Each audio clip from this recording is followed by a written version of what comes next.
Bismillahirrahmanirrahim. Dengan namamu wahai Allah. Engkaulah Allah Ar-Rahman, Engkaulah Allah Ar-Rahim. Alhamdulillahi Rabbil Alamin. Segala puja dan puji untukmu wahai Allah, Tuhan pemelihara sekalian alam. Wassalatu wassalamu ala rasulihil amin.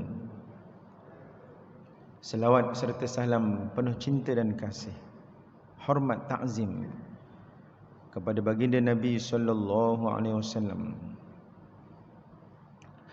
juga kepada ahli keluarga Nabi sallallahu alaihi wasallam, para sahabat Nabi, para tabi'ut tabi'in, dan mereka yang menelusuri, mengikuti, mendukung perjuangan Nabi sallallahu alaihi wasallam sehingga hari kiamat. Idz qala Allah Ta'ala fi kitabihil aziz, a'udzu billahi minasyaitonir rajim. Wa qala rabbukum ud'uni astajib lakum. Innal ladzina yastakbiruna an ibadati sayadkhuluna jahannama dakhirin. Shadaqallahul azim. Surah Ghafir atau surah Mukmin ayat 60. Yang dimati Tuan Imam, Ayahanda, Tuan Bilal, Tuan Siak, ibu-ibu sidang jemaah, para pemimpin masyarakat di semua peringkat, semua kita hamba-hamba Allah, semua kita pencinta Rasulullah sallallahu alaihi wasallam. Apa khabar semua? Alhamdulillah. Sabtu Ahad jauh berjalan ini, walaupun ayahanda bunda dengar-dengar JB sampai. Kan Kuala Terengganu kan. Sabah tak adalah kan. Balik kampung belaka. Tapi sebahagian ayahanda bunda ni dah sampai tahap tak jalan dah, anak-anak cari. Betul atau betul?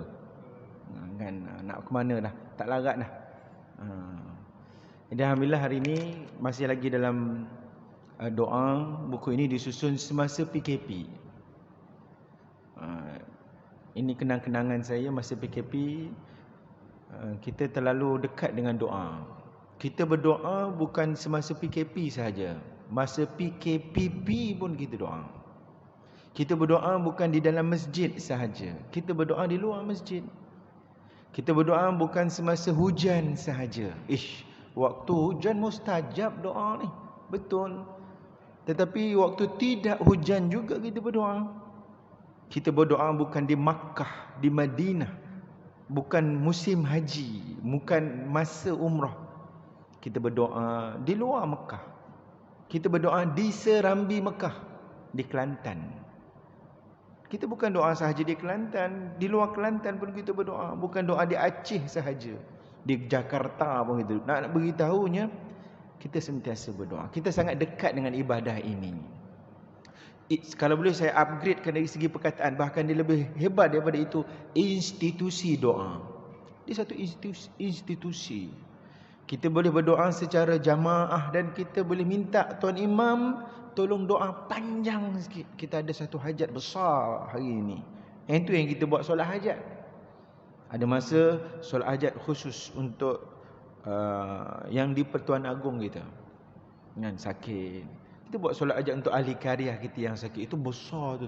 Saya tak boleh nak bayangkan ayahanda bunda sakit di hospital. Tiba-tiba dengar daripada jauh kawan jamaah masjid datang beritahu, alhamdulillah tadi jamaah kita buat solat hajat untuk Tuan Haji, untuk Puan Hajah. Saya yakin jamaah automatik menangis kita. Tanda terima kasih. Tanda terima kasih, penghargaan yang sangat tinggi. Kadang-kadang anak-anak kita pun anggap kita sakit dah. Kita ni selalu keluar masuk hospital. Anak-anak pun tak terasa sangat lah. Nak buat solat haji. Anak-anak dia bukan faham. Macam kita jugalah. Dia pun tak berapa sangat nak. Biasalah, ayah dah tua, sakit. Biasalah. Itulah anak-anak. Itulah kita. Kan? Tapi kawan-kawan kita yang sebaya-sebaya, tahu situasi yang sukar itu. Tidak mudah tuan-tuan berada di hospital keseorangan. Kita berdoa bukan semasa sakit saja, semasa belum sakit. Bukan di hospital saja, semasa di luar hospital. Kita ada jadual untuk pergi ke hospital. Begitulah. Dan akhirnya kita akan sampai satu masa yang pernah kita lihat kawan-kawan kita, yang ahli keluarga kita yang melalui saat-saat sukar, bersendirian, bertarung, istirahatnya bertarung dengan nyawa. Ini kawan-kawan saya pun ada dalam WhatsApp, ada di nak ziarah pun tak sempat. Sama-sama bayi-bayi saya aja sedang bertarung di ICU. Ustaz tolong doakan Ustaz. Di ICU di kota Kota Belud sana. Allah nak ziarah macam mana? Maka sekurang-kurangnya dua ibadat besar yang boleh kita buat ialah doa. Yang kedua, infak bagi pihak. Infak bagi pihak. Kawan kita sakit, keluarga kita sakit di hospital, kita infak ke dalam tabung masjid, RM1 2. Ada bawa lebih, masuk RM10. Kita niatkan untuk sahabat kita yang sedang sakit terbaik. Yang tu memang ikhlas. Kita pun tak nak beritahu dia, kita nak beritahu pun segan.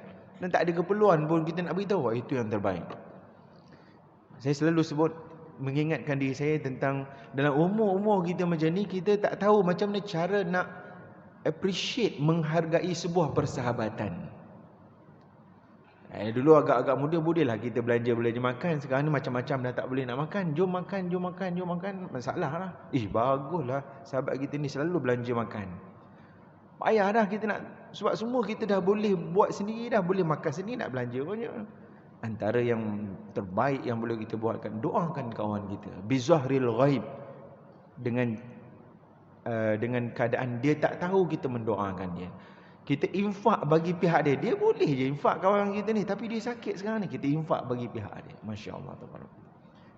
Dan kita boleh infak bagi pihak ruhil arwah yang sudah meninggal dunia.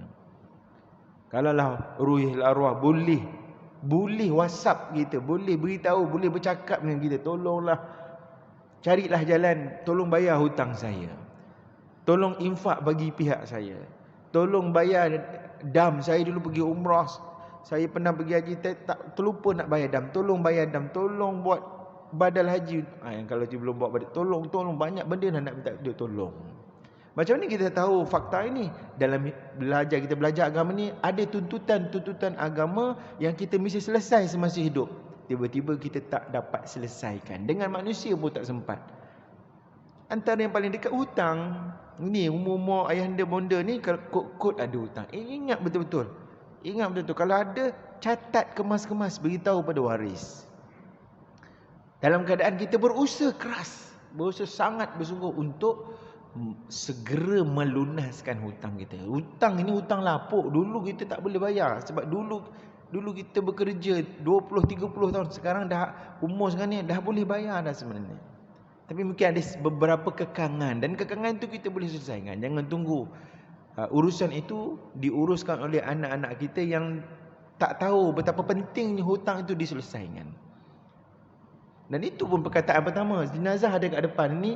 Lepas solat jenazah, itulah antara isu yang awal akan disebut oleh waris bagi pihak kita.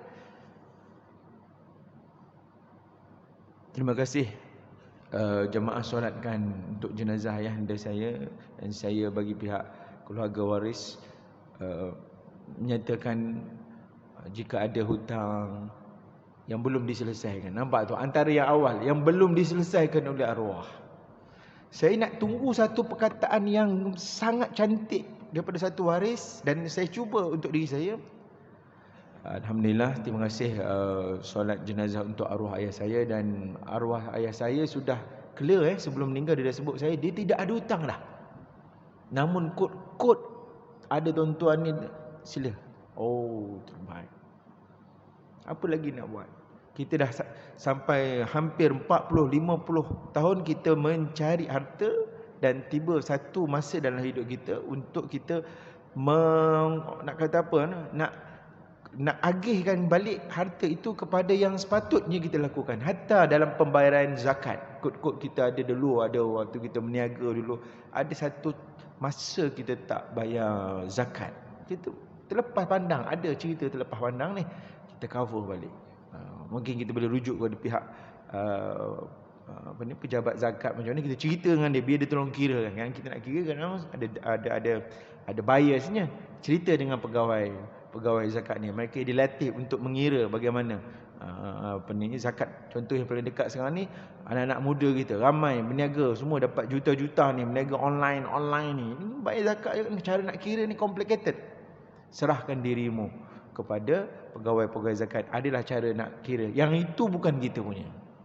Ini saya belajar online masa PKP, orang sekarang dah masuk banyak, takkan senang-senangnya diorang dapat duit. Harta kita ni bukan kita punya. Yang kita punya, yang kita infak. Selagi kita tidak infak, kita sedang menjaga hak-hak harta ni. Time lapar makan, perlukan pakaian beli, rumah, keperluan, nafkah untuk anak isteri. Ada hak-hak orang lain. Hak-hak orang lain itu ada hak-hak Allah yang perlu kita pelihara. Dah yang mana kita punya? Yang kita infak fi sabilillah, lillahi ta'ala. Yang tu yang kita punya, dan yang tu yang awal kita akan jumpa nanti di alam barzah, kesejahteraan di alam barzah. Bima kuntum ta'malun, dengan apa yang kamu kerjakan. Ayahanda bunda sidang jemaah, kita tengok lagi buku doa mustajab ini. Ayat yang awal, kalau boleh muka surat 1 tu saya baca sekali lagi. Jemaah baca, kita baca sama-sama. Saya baca dulu, jemaah baca, untuk kita terus mendalamkan penghayatan doa mustajab. Ini adalah dalil kepada 4 isu. Dalil kepada doa, ibadah doa, institusi doa. Yang kedua, dalil kepada mustajabnya mana-mana doa. Sudah barang tentu doa yang cukup syarat. Kita pun dah belajar banyak dah dalam pengajian sebelum-sebelum ni, bagaimana dengan doa, syarat-syarat doa. Hari ni kita nak touch up balik. Yang ketiga, amaran kepada mereka yang sombong takbur dalam hati, jiwa dan perasaan, sehingga menghalang dia untuk berdoa. Dan yang keempat, hukuman kepada mereka yang sombong tidak berdoa ini, Allah Ta'ala humbankan mereka ke dalam api neraka Jahannam dalam keadaan hina. 4 poin ini ada dalam satu ayat surah Ghafir. Nama lain kepada surah Ghafir, surah Mukmin ayat 60. Saya baca, nak minta jemaah ayah ibu baca selepas saya insya-Allah. A'udzu billahi minasyaitonir rajim.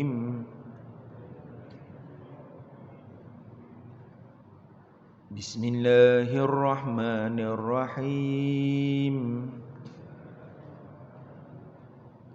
Wa qala rabbukum ud'uni astajib lakum.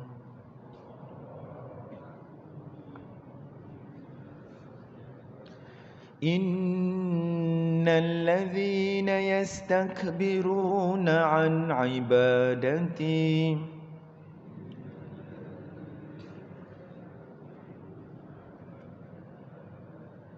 sayadkhuluna jahannama dakhirin.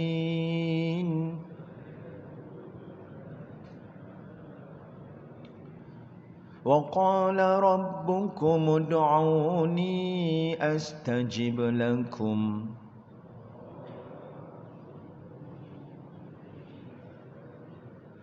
إِنَّ الَّذِينَ يَسْتَكْبِرُونَ عَنْ عِبَادَتِي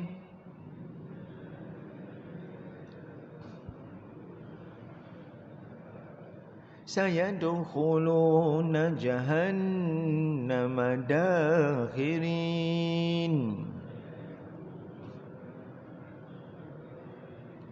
Wa qala rabbukum ud'uni astajib lakum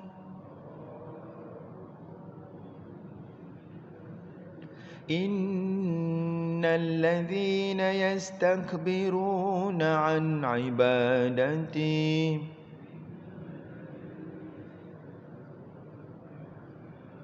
sayadkhuluna jahannama dakhirin. Subhanallah. Dan Tuhan kamu berfirman, berdoalah kamu kepadaku, kata Allah. Nescaya aku, kata Allah, perkenankan doa permohonan kamu. Sesungguhnya orang-orang yang sombong daripada beribadah dan berdoa kepadaku, kata Allah, akan masuk neraka Jahannam dalam keadaan hina. Maha benar firman Allah yang maha agung. Maksud surah Ghafir ayat 60. Jadi hari ini kita masuk muka surat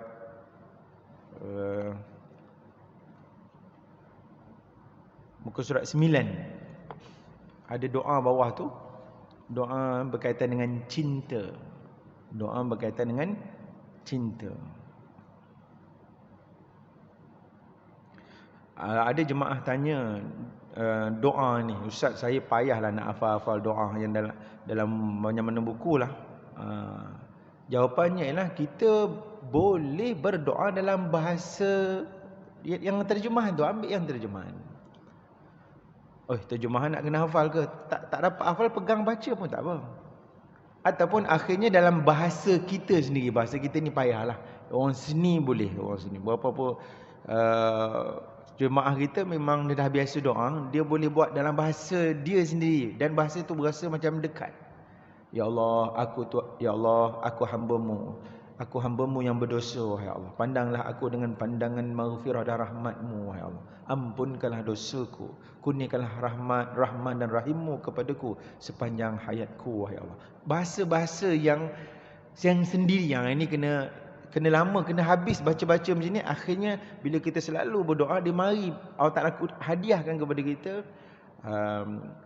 satu ilmu, satu rezeki untuk kemampuan menyusun bahasa-bahasa indah yang kita sendiri baca berasa dekat. Itu boleh, tak ada masalah.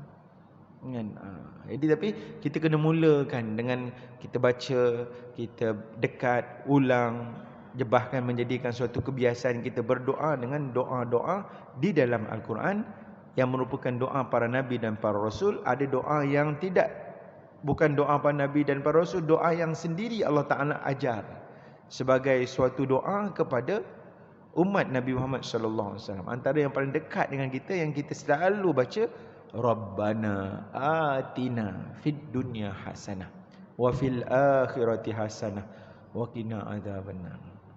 Dari dua dimensi waktu kita baca doa ini. Dimensi yang pertama, asyik-asyik doa ni, tak ada doa lain. Doa ni doa biasa-biasa je. Itu ialah satu cara melihat. Satu cara melihat lagi, once kita baca doa tu, kita tak boleh baca cepat-cepat doa tu. Besar doa tu. Kita baca Rabbana. Rabbana tu pun kita rasa Allah besar. Rabbana atina. Cara kita sebut tu pun atina. Ya Allah, kurniakanlah, ya Allah. Rabbana atina fid dunya. Dia sebut dunia tu, kita bayangkan seluruh aspek kehidupan dalam dunia ini. Hasanah. Hasanah, kebaikan-kebaikan. Semua kebaikan, ya Allah, aku nak. Kebaikan yang baru yang kau nak kurniakan, kebaikan yang pernah kau kurniakan kepada orang-orang yang terdahulu sebelum daripada aku, ya Allah. Hak belaka tu aku nak, semua tu, ya Allah, aku nak. Satu segi saat mendengar membaca doa ni macam tamak. Tak apa, tamak dalam kebaikan, tidak ada masalah. Yang tak bolehnya harta aku, hartaku, hartamu, hartaku jua. Ini tak betul lah. Harta dah banyak lah, tapi merasa tidak cukup. Masalah, tuan-tuan. Kaya dah kita ni. Kaya tu dah maksudnya cukup lah kita ni. Tapi merasa tidak cukup. Kesian. Orang lain tengok kita cukup, kita kaya. Tapi tuan tanah, tuan harta masih lagi merasa belum cukup. Lalu hukumannya apa? Saat melihat harta orang lain, tanah orang lain, itu tanah aku tu.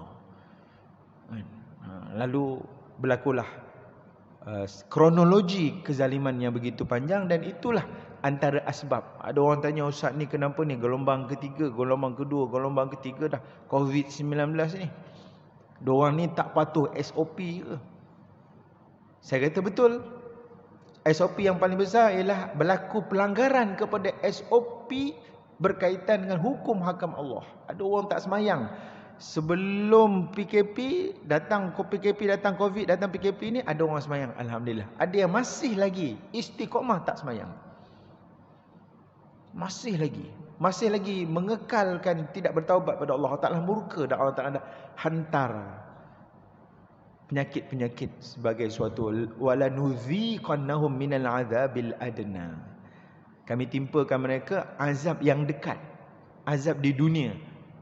dunal azabil akhirah la'allahum yarji'un. Belum lagi azab yang kekal abadi di negara akhirat, la'allahum yarji'un, mudah-mudahan mereka kembali. Kita tengok dalam aspek peribadi, kita sihat, tiba-tiba datang sakit. Saya ni dah jaga dah kesihatan, bersenam dah, makan makanan yang berkhasiat sudah. Saya jaga jaga belaka, tiba-tiba sakit juga ni, kenapa ni? Ada sesuatu yang Allah Ta'ala nak sampaikan mesej kepada kita.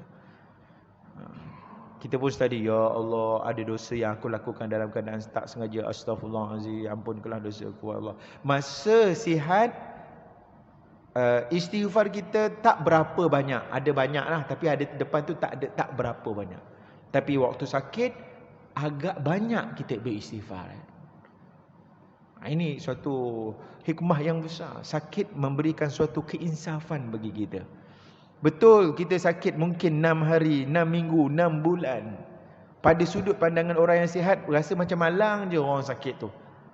Tapi hikmahnya sangat besar. Allah Ta'ala Maha mengetahui dan Tuan badan yang tahu. Kalaulah satu perbicaraan di alam barzah, di mahsyar nanti, akan berlaku perbuatan. Alhamdulillah, dulu kan I sakit 6 tahun. Alhamdulillah, dengan sebab I sakit 6 tahun tu, I insaf, I bertaubat. Alhamdulillah. Sebab itulah I dapat masuk syurga ini. Sebab I sabar dengan penderitaan yang Allah Ta'ala berikan kepada saya di hujung usia.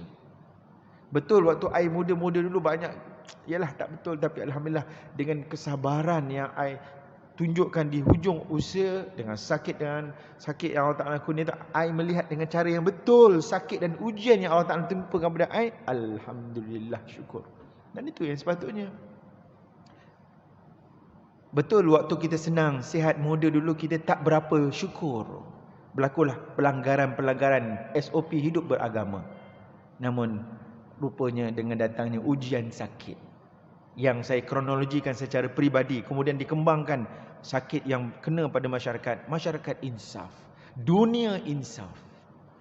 Kalaulah ada individu yang bertaubat, keluarga yang bertaubat, masyarakat bertaubat, negeri dan negara yang bertaubat, baldatun thayyibatun wa rabbun ghafur. Negeri negara yang thayyibah, Tuhanlah yang Maha Pengampun. Kombinasi di antara rakyat dan pemimpin yang masing-masing insaf. Dia tahu apa yang datang ini bukan COVID-19 itu sendiri. Dia bukan Tuhan baru yang patut kita takut. Dia adalah makhluk Allah sama macam kita.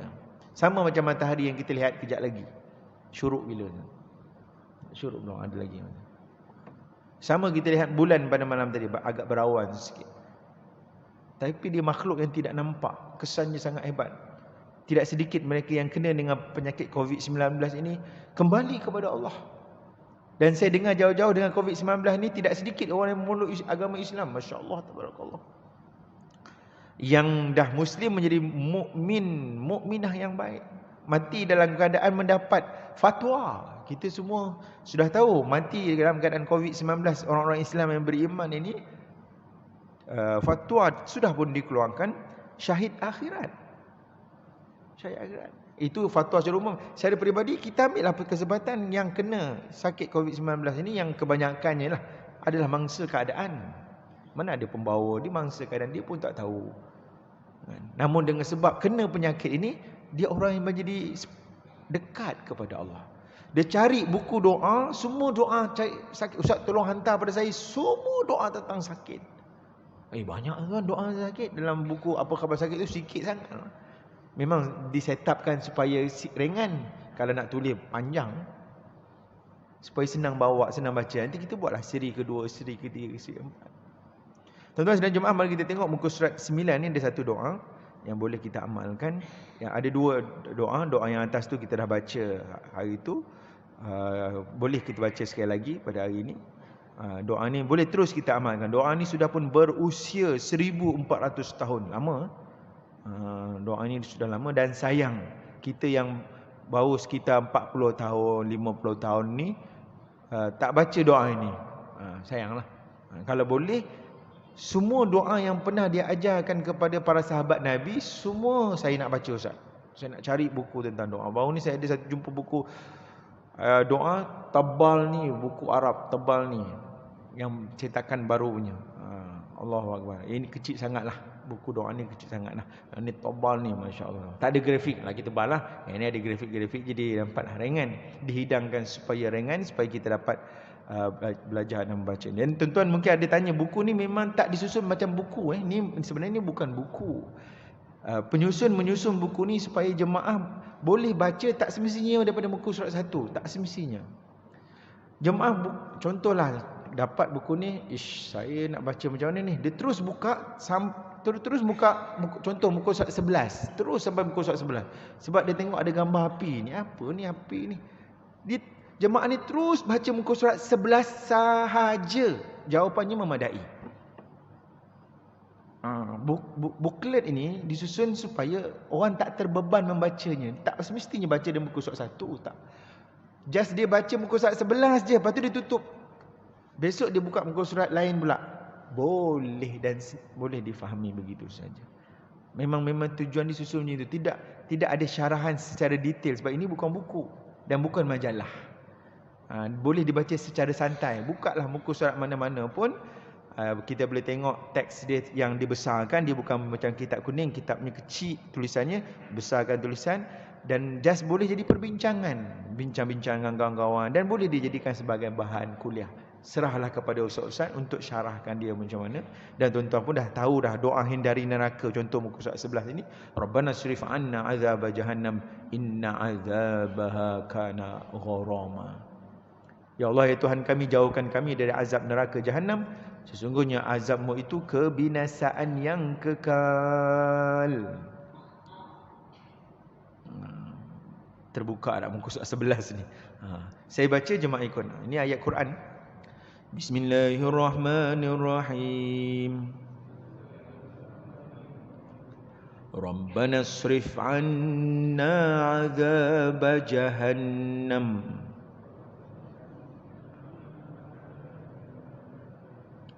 inna azabaha kana gharama.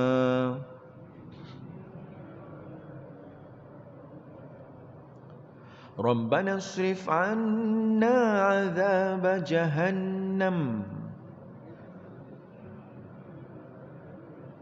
inna azabaha kana gharama.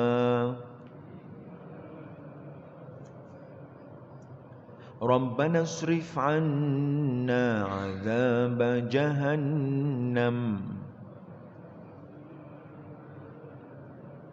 inna azabaha kana gharama.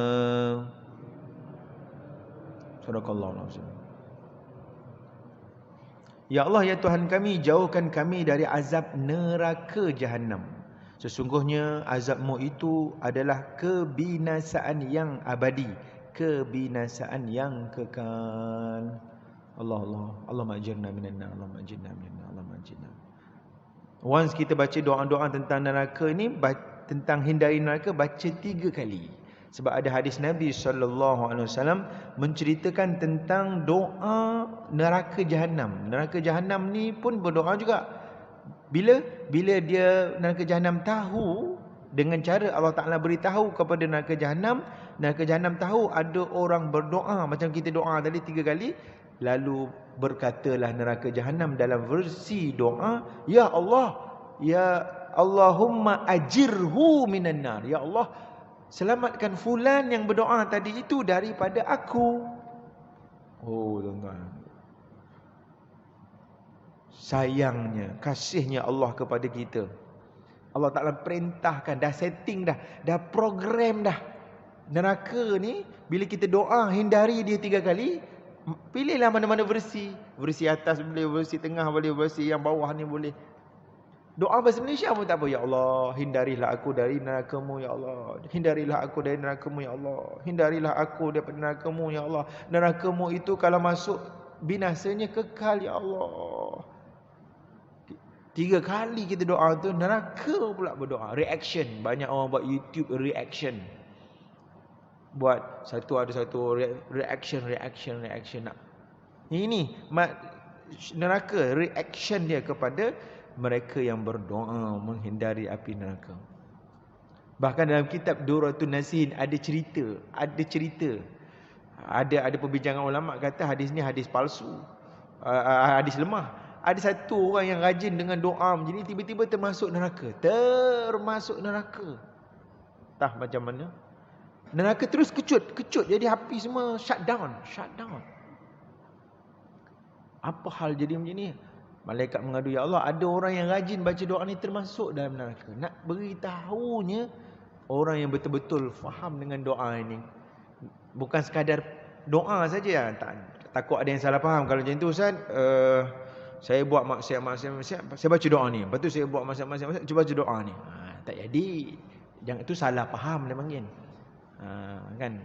Salah faham, tak betul tu. Orang yang baca doa ni dia tahu. Dalam kehidupan dia sehari-hari, selepas dia berdoa, dia kena menjauhi amalan-amalan yang mendatang murka dan api neraka Allah. Tuan-tuan tengok yang kedua, yang tengah tu. Yang ni tadi tuan imam kita baca lepas subuh. Kan? Maghrib pun ada. Setiap waktu pun ada. Doa yang kita baca selepas subuh 7 kali, lepas maghrib 7 kali. Allahumma ajirni minan nar. Sila. Allahumma ajirni minan nar. Allahumma ajirni minan nar. Allahumma ajirni minan nar. Allahumma ajirni minan nar. Allahumma ajirni minan nar. Allahumma ajirni minan nar. Saya yakin kalau tuan-tuan teruskan baca sampai satu angka 33 berkali, 100 kali, saya yakin menangis tuan-tuan. Sekali taklah, sekali baca sekali dia tak masuk lidah kita, main lidah. Baca lama-lama dia mari daripada hati kita. Saya yakin kita akan tergambar perbuatan-perbuatan huduh kita dulu. Kan kita dia mari, ya Allah, please ya Allah, forgive me. Kan? Kita baca banyak kali. Ini baru gambar ni lah. Kenapa saya letakkan gambar ni? Gambar hiasan. Dan nar maknanya nar, api. Nar dalam terjemahan dari segi bahasa, api. Kan? Api yang menyala, koma lagi. Himpunan api-api, koma lagi. Neraka. Dia huraian dia macam tu. Nar adalah api. Dalam Quran ada nar yang merujuk kepada neraka itself, ada nar yang merujuk kepada api. Kisah Nabi Musa keluar bermusafir, dan dalam pemusafir aja dia nampak dia gunung, di atas gunung Tursina dalam keadaan gelap tu ada api. Waktu Nabi Musa sedang tengah sejuk. Padang pasir, malam sejuk, musim sejuk waktu tu. Jadi Nabi Musa kata, aku nak mendapatkan api itu. Disebut dengan perkataan nar. Ustaz tak ingat tengok ayat Quran tu. Ayat Quran menyebutkan tentang perkataan tu, Nabi Musa nak pergi ke arah api. Api, nar. Adapun yang kita bincang sekarang ni, yang kita minta jauh sekarang ni adalah api neraka. Yang api paling panas di dunia pada hari ni adalah 1/70. Ustaz, kita orang dah cek baru ni, api yang paling panas Ustaz. Cari mungkin ada dapatan saintis kita. Api yang paling panas berapa suhu dia? Dah jumpa Ustaz, diorang dah kaji dah. Bahawa suhunya bagian. Okey, kali 70. Gandakan 70. Itulah kepanasan api. Allah. Api yang ada di dunia ini adalah sab. Dia datang daripada api neraka. Mari mana api yang ada terbakar hutan ke Australia berapa bulan yang lalu tu? Mari mana tu? Api tu datang api neraka, punca dia yang asal. Allah Ta'ala telah sejukkan, masya-Allah, tabarakallah. Rupanya di dunia ni kita dah nampak dia punya percikan api neraka tu, kita dah nampak dah. Dan itu boleh membantu kita untuk mendekatkan kefahaman kita, untuk bertambah lagi keimanan kita kepada hari akhirat yang sab dia, hari akhirat itu besar, sab dia ialah iaitu murka yang digambarkan dengan api neraka Allah Azza wa Jalla. Kemudian bawah tu ada satu doa lagi, kita baca last. doa daripada hadis riwayat Imam Muslim, riwayat Imam Bukhari, riwayat Imam Muslim. Bismillahirrahmanirrahim. Allahumma shalli ala Muhammad wa ala ali Muhammad. Allahumma inni a'udzubika min 'adzabil qabri wa 'adzabin nari wa fitnatil mahya wal mamati wa syarril masihid dajjali. Allahumma inni a'udzu bika min 'adzabil qabri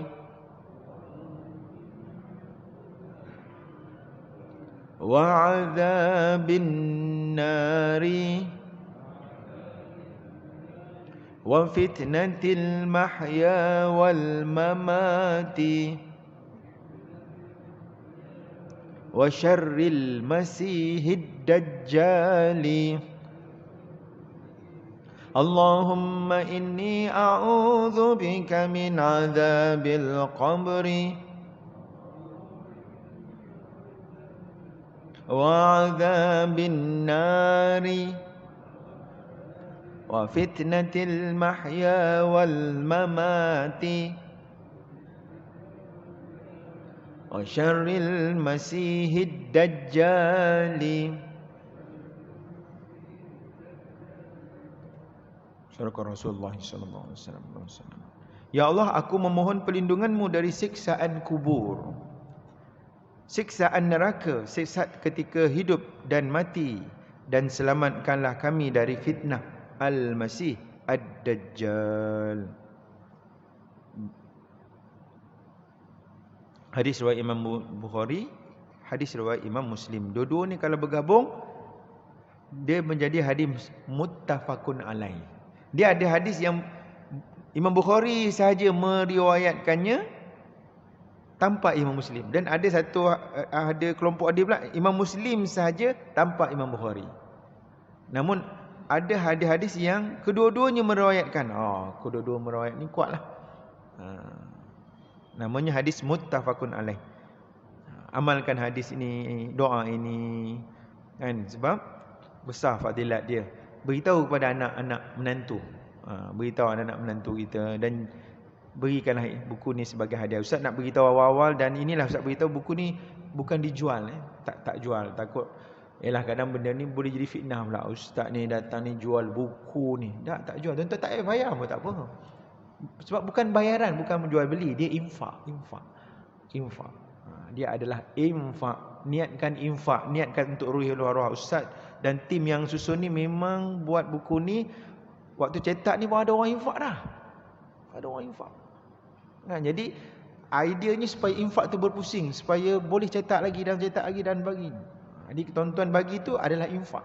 Tuan-tuan bagi. Tuan-tuan terlupa nak bagi pun tak apa, boleh belakang tu ada bank bagi. Kalau tak lupa nak bagi pun tak ada masalah. Terlupalah, buat terlupa tu nakal lah. Terlupa infak kan. Tak apa, sebab nama pun infak. Jadi mudah-mudahan mengalir. Di Padang Masyarakat nanti sama-sama kita claim. Buku kecil je ni, bukan ada apa pun. Saya pun buku, tapi dalam ni hebat sebab ayat Quran, sebab doa. Ayat Quran dan doa. Jadi ramai lagi kawan-kawan kita yang memerlukan buku ni. Ustaz tak pandai dari segi marketing, tuan-tuan lah tolong marketingkan, bagilah supaya akhirnya buku ni tersebar.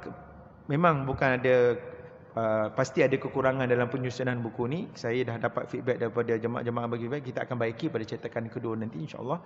Kan? Namun secara umumnya doa ni tidak ada masalah kita baca. Dan mudah-mudahan Allah Taala menerima doa-doa kita. Allah Taala ampunkan kita dan selamatkan kita dari api neraka. Allahumma amin. A'udzubillahi minasyaitonir rajim. Bismillahirrahmanirrahim. Alhamdulillahirabbil alamin wassalatu wassalamu ala asyrafil anbiya'i wal mursalin wa ala alihi washabbihi ajma'in. Allahumma iftah bainana wa baina qaumina bil haqq wa anta khairul fatihin. Rabbana atina fid dunya hasanah wa fil akhirati hasanah wa qina adzabannar wa adkhilnal jannata ma'al abrar ya aziz ya ghaffar ya sattar ya rabbal alamin. Asbahna wa asbahal mulku lillah لا شريك له. اللهم أحسن عاقبتنا في الدنيا اللهم أحسن عاقبتنا في الأمور كلها وأجرنا من خزي الدنيا وعذاب الآخرة. اللهم اصرف عنا عذاب جهنم إن عذابها كان غراما. اللهم أجرنا من النار اللهم أجرنا من النار اللهم أجرنا من النار. ربنا اصرف اللهم إنا نعوذ بك من عذاب القبر وعذاب في النار وفتنة المحيا والممات ومن فتنة المسيح الدجال. ربنا تقبل منا دعانا إنك أنت السميع العليم. تب علينا يا الله إنك أنت التواب الرحيم. ربنا آتنا في الدنيا حسنة وفي الآخرة حسنة وقنا عذاب النار وقنا عذاب النار وقنا عذاب النار. وصلى الله على سيدنا محمد وعلى آله وصحبه وسلم والحمد لله رب العالمين. تقبل الله منكم.